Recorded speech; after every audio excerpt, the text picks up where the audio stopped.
Hello everyone, मैं doctor Kaushal Vyas, gastroenterologist and hepatologist, epic hospital Ahmedabad. आपको आज जॉन्डिस के बारे में थोड़ा कुछ बताऊंगा। जॉन्डिस मतलब क्या? आंखों का पीलापन, पेशाब में ज्यादा पीलापन होना या चमड़ी तक पीली हो जानी, उसको जॉन्डिस या पीलिया बोलते हैं। जॉन्डिस ये कोई खुद एक रोग नहीं है। जॉन्डिस वो एक किसी रोग का लक्षण है। जैसे कि आपका लिवर कुछ कारण से खराब हुआ है या सूजन है, तो उससे आपके शरीर में बिलिरुबिन नामक एक द्रव्य बढ़ जाता है जो आपके शरीर के आंखों को, पेशाब को या चमड़ी को पीलापन देता है, जिसको हम पीलिया या जॉन्डिस बोलते हैं। जो जॉन्डिस के कॉमनली जो कारण देखे जाने वाले हैं वो है वायरल इन्फेक्शन, जिसको हम हेपेटाइटिस भी बोलते हैं, जो अलग अलग टाइप के होते हैं, जैसे hepatitis A, B, E, D. तो वो आपको रिपोर्ट करके मालूम कर सकते हो कि आपको कौन से टाइप का हेपेटाइटिस है और उसकी ट्रीटमेंट भी करवा सकते हो। ये एक टाइप का जॉन्डिस है। दूसरे टाइप का जॉन्डिस होता है जो लीवर की खराबी की वजह से होता है। जैसे आप अगर ज्यादा मात्रा में अल्कोहल का सेवन करते हो, या आपके लीवर में कोई गांठ है, या आपका लीवर कोई कारण से क्रॉनिकली मानी पुराने समय से बीमार हुआ है, लीवर में कमजोरी आई हुई है, लीवर का फंक्शन नॉर्मल नहीं हो रहा है, तो भी आंखों में पीलापन या चमड़ी में पीलापन आके जॉन्डिस आपको हो सकता है। अगर ये सब चीजें हैं तो आपको सबसे पहले जाके आपके डॉक्टर को मिलना है, और आपका डॉक्टर ब्लड रिपोर्ट और सोनोग्राफी ये दो चीज करा के आपको बताएगा कि आपको जॉन्डिस क्यों है।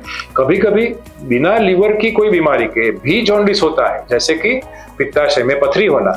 वो पथरी और ये स्टोन अगर आगे जाके पित्त की नली में फंसती है तभी भी जॉन्डिस होता है, जिसमें लीवर का कोई रोग नहीं होता है, फिर भी आपको जॉन्डिस बनता है। लेकिन इस प्रकार के जॉन्डिस में आपको 2-3 चीजें ज्यादा देखने को मिलती है, जैसे कि फीवर है, खुजली आना, बॉडी पर इचिंग होना और व्हाइट कलर का स्टूल आना। ये सब आपको इस प्रकार के जॉन्डिस में देखा जा सकता है।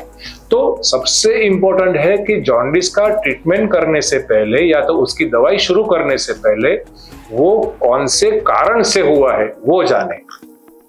कॉमनली देखा जाने वाला जो हेपेटाइटिस है, जो वायरस से होता है, उसको बचने के सरल उपाय है हमारे पास। जैसे कि हम बाहर का खाना न खाएं, या तो जो खुला खाना है, पानी जो पीते हैं वो शुद्ध पानी पिए। वो सबसे ये वाले हेपेटाइटिस वाले जॉन्डिस से हम बच सकते हैं। हेपेटाइटिस बी और सी ब्लड से फैलता है, मानी मदर से बच्चों को जाता है, या तो जो संक्रमित खून रहता है वो अगर दूसरे को लगता है तो भी उससे जा सकता है। लेकिन कभी कभी ये हेपेटाइटिस बी और सी लंबे समय तक चल जाते हैं, जिससे आगे जाके लीवर का सिरोसिस हो सकता है और लीवर में कैंसर भी बन सकता है। तो ये रिपोर्ट करा के हमें कंफर्म करना है कि आपको ये हेपेटाइटिस बी और सी नहीं है ना। अगर है तो उसकी भी बहुत अच्छी सारवार अभी उपलब्ध है, जिससे आपको ये वायरस से मुक्ति मिल सकती है। सारवार ट्रीटमेंट लंबी हो सकती है, लेकिन वो काफी हद तक 99 to 100% केसेस में ये इफेक्टिव होती है। जो अगर आपको ये संक्रमण है तो उसका ट्रीटमेंट करके आप पूरी तरह से स्वस्थ हो सकते हो। दूसरे टाइप का जो जॉन्डिस आपको बताया हमने, जो अल्कोहल लेने की वजह से या तो किसी क्रॉनिक बीमारी की वजह से आपको लीवर में बीमारी है, तो उसकी हर एक बीमारी की खुद की सारवार अलग अलग होती है, जिससे आपको वो ट्रीटमेंट करा के आपको वो रोग से मुक्त होना है। और अगर पित्त की नली में स्टोन फंसा हुआ है और अगर आपको जॉन्डिस हुआ है, तो एंडोस्कोपी करके बिना ऑपरेशन के वो स्टोन को हम निकाल सकते हैं, जिससे तुरंत में वो बार जो ब्लॉकेज हुआ है वो खुल जाता है और आपका जॉन्डिस या पीलिया कम हो सकता है। पीलिया की काफी सारी कॉम्प्लिकेशंस होती है। वो कॉम्प्लिकेशंस आपका डॉक्टर जो भी रहेगा वो उसके हिसाब से, आपके कॉम्प्लिकेशन के हिसाब से उसका ट्रीटमेंट करेगा।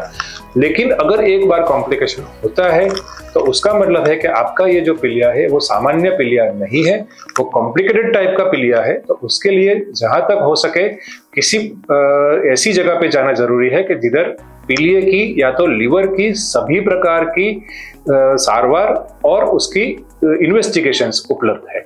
तो ये सब चीजें ध्यान रखने से आपको जॉन्डिस से बच भी सकते हो, और अगर हुआ है आपको जॉन्डिस या पीलिया तो उससे आपको ट्रीटमेंट करके मुक्ति भी पा सकते हैं। धन्यवाद।